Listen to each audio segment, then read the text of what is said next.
Well, good morning and a very warm welcome back to another week on my allotment.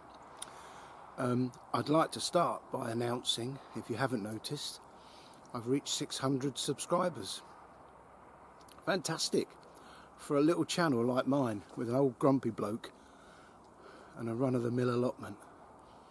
Fantastic. So a very, very heartfelt thank you to all the new subscribers that have got me over the line. And an even bigger thank you to those who've been around for the long haul.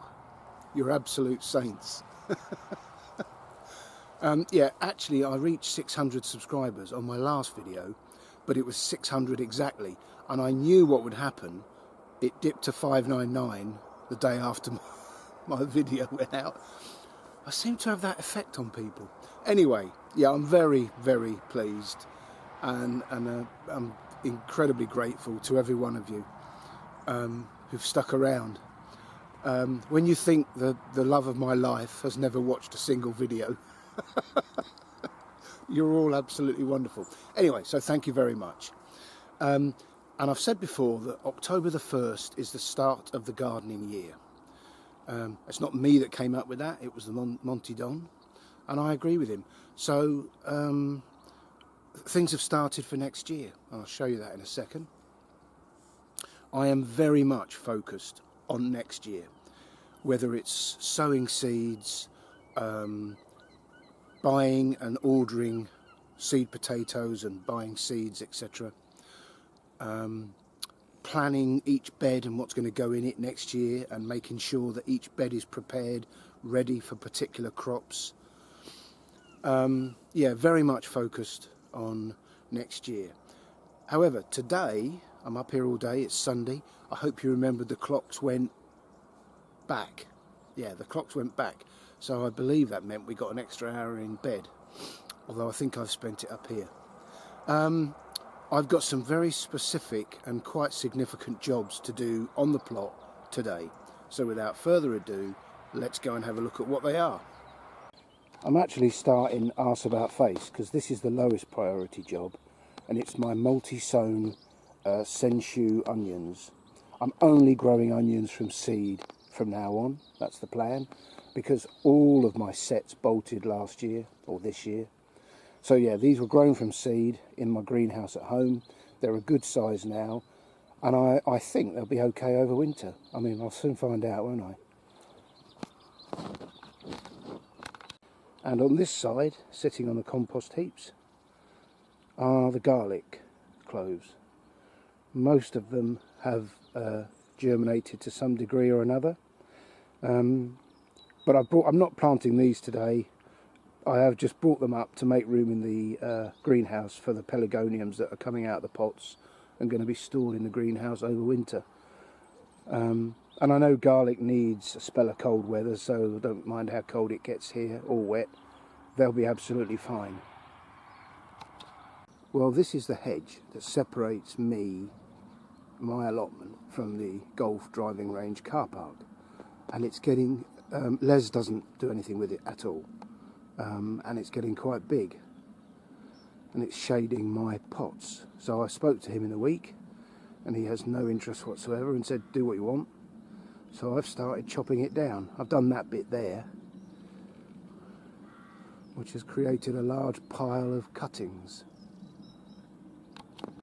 And along with that, as this pile of mostly blackberry canes and other woody stuff that won't compost so well.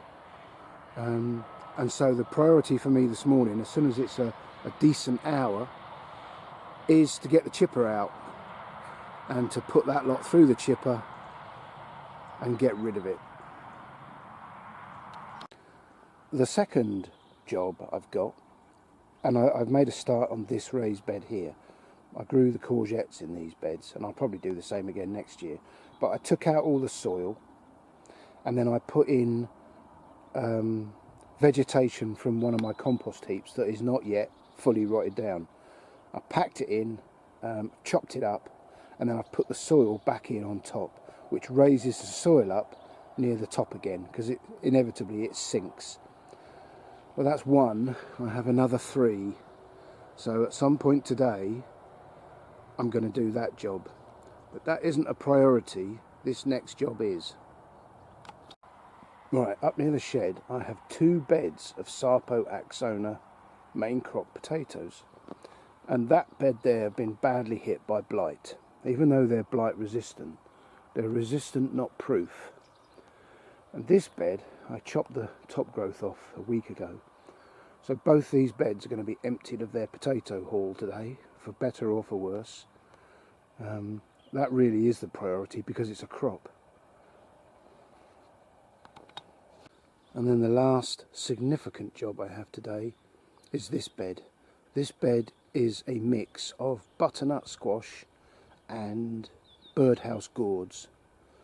And all those birdhouse gourds were grown from my kept seeds, so I'm rather chuffed with that. They weren't a priority for me this year. There's so much work. I grew the seeds just to see if my own seed was viable. It appears they are. So yeah, if I get time today, I'm going to start harvesting butternuts and getting rid of all this growth.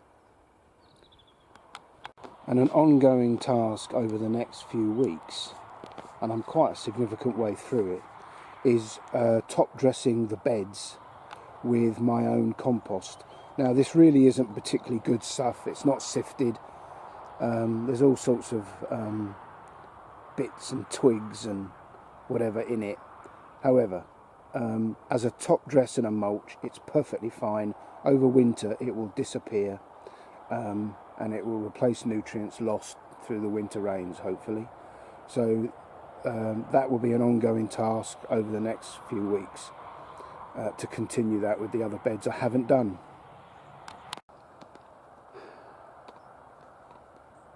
Now, you will know if you've been with me for a while that I have never managed to grow celery successfully. And in fact, all the celery I grew experimentally this year has gone on the compost heap. It was so poor. Well, I was stood here with Terry, my mate, the other day, chatting about nothing in particular. And he glanced down at this flower bed and said, "Is that celery?" I thought, what are you on about, Terry? It blimmin' is. Look, there's a celery plant in my cut flower bed. I have no idea how that got there. And I looked inside, and it's a blimmin' good plant. I actually ate some there and then. It was beautiful. So, yeah, I don't know. Go figure. I try hard, you know, I cosset it, I work on it, I water it religiously, and it was absolutely useless. And there's one in my flower bed that's grown perfectly. I didn't put it there, I didn't water it, and it's the best I've got. Well, it's the only one I've got. Strange.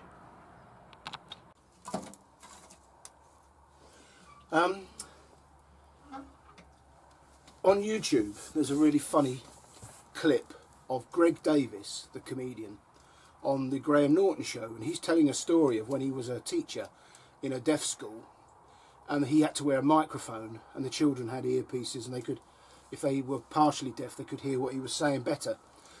Anyway, if you want to know the story, it's on YouTube. He tells it far funnier than I can. He should do, he's a comedian. But essentially, he spent the night at his mother's. His mother did his washing for him, because he was only 35. And he went out that night and got extremely drunk. Why you'd go out and get drunk when you're staying with your mum overnight, I'm not sure. But anyway, and the next day he was in the school, went to the toilet and realised he'd put a pair of his washing had got mixed up with his mum's, and he had a pair of his mum's knickers on. And he used some choice words in the cubicle about the situation he was in, not knowing that the microphone was still switched on and all the kids in the class could hear what he was saying. If you want to hear the story better, go to YouTube. Anyway, I thought that was hilarious, probably one of the funniest stories I've ever heard, until yesterday, when I heard a story, and it was a family watching TV. They got a big 50-inch widescreen TV, and 2 young women were showing their father or family some clips on TikTok. Now, I've heard of TikTok, I've never watched it, or anyway, but they were synchronizing their phones to the TV. So they would find a clip on TikTok on their phone and you could watch it on the TV. And they had a bit of a laugh watching some of these funny clips. Anyway, one of them went to the toilet, and when she was sat on the loo, she found there was a bit of blood. Now, she wasn't sure whether this was period blood or something to do with her back end, trying to be delicate. So she thought, oh, I know what I can do, because you can't really see round there, can you? You can't really see round there. I'll say no more. I use my phone. So she's using her phone to try and see the source of this blood. And her dad shouts through from the living room, "Turn your phone off!" It was still synced to the 50-inch screen. As a father of a grown-up daughter, that horrifies me. It's an image you'll never be able to erase, isn't it? But, oh, I did laugh when I heard the story. I mean, the essence of humour is the misfortune of others, isn't it? You know, if you watch somebody in front of you trip on a crack in the pavement, before you've managed to stop yourself, you've laughed because it's so funny. If they fall over, all the better. Maybe that's just me. But, oh, what a fun... I mean, the person who told me it was much better at doing it. But what a funny story. You see, all this modern technology, it's not always a good thing.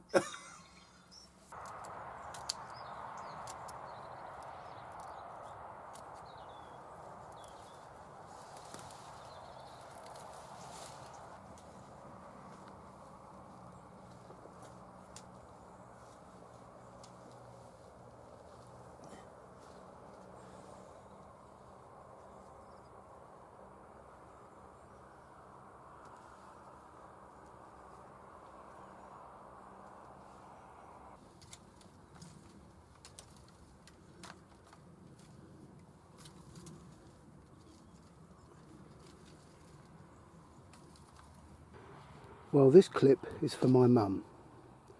She's had cosmos along the back fence in her back garden all summer. Just the plants and no flowers. And now they've started flowering. Well, just to reassure you, Mum, I've just discovered that in that flower mix I sowed in the spring, there was cosmos. And it hasn't flowered all summer. And here we are now, it's absolutely covered in flower buds and it's starting to show flowers. And we're almost in November. Strange. Well, that's taken a while, but that's the bed of potatoes emptied. And they're not bad. They're not jacket potato size, but then they never are. And the path has been weeded as well. And that's a pain, because you have to lift each brick out with a chisel to get the docks and stuff out. But anyway, job done. All very neat now. That bed to do. And I need to clean the potatoes because they're covered in soggy mud.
Well, that's the fourth and last raised bed raised. So very happy with that. And I've chipped everything I needed to chip. I've dug out and washed all my potatoes. What's left to do? Right, butternuts and gourds, here I come. But first, methinks, a cup of tea.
I'd just like to say I was very pleased with the responses I got from my last video about human manure.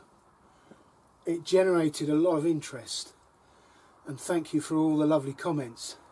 I thought I was taking a bit of a risk, but it seems a very common practice. Perhaps it's something that you don't talk about in polite society, so we all, on our different plots, without telling others, we're all doing the same thing. Certainly with urine. Maybe not with number twos, but I'm pleased to report I have started that process on my plot, and I will report back. And I watched another video this week.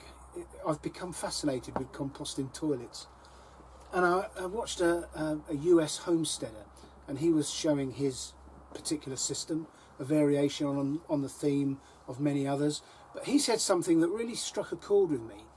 And he said, if you think about how technology year after year keeps producing ever smarter phones, and yet our toilet system is well over 100 years old, and we have a system whereby we put all our human waste into the resource that we draw our fresh water from. And that's really stupid. And I thought, that is so right. Our fresh water comes from our rivers. Where does all our sewage go? Into our rivers. It's crazy. Absolute lunacy. But it's only when someone says it like that that you think, yeah. And I've got a book here where I've never really looked at much. The Wit and Wisdom of Gardening. I haven't found much wit in it. Anyway, there was a couple of things that were relevant to that subject, which I will leave well alone after this. And there are just a couple of little funny quotes. I personally like manure. I never feel so affluent as when bringing back the occasional load of high-class dung.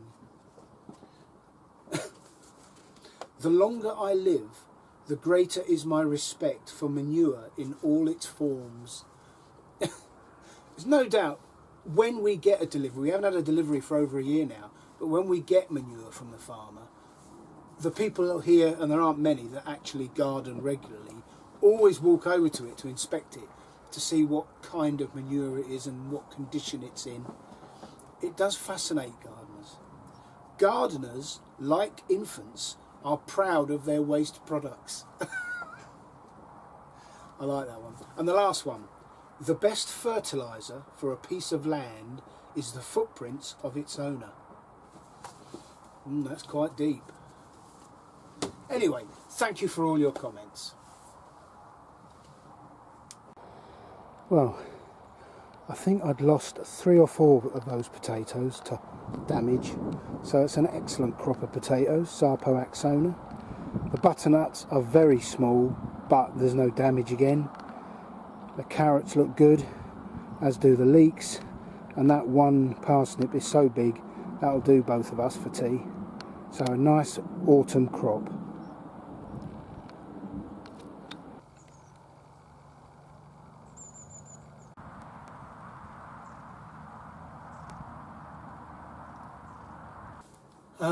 Well, I thought we were going to get a bit of rain today, but it's now mid-afternoon. I'm thoroughly worn out. I'm taking home quite a harvest, as you saw, and I've had a good day. So I didn't think I'd get all my jobs done, and there are still some significant jobs to do, but I did chip all that woody waste. That's been turned into a real useful product.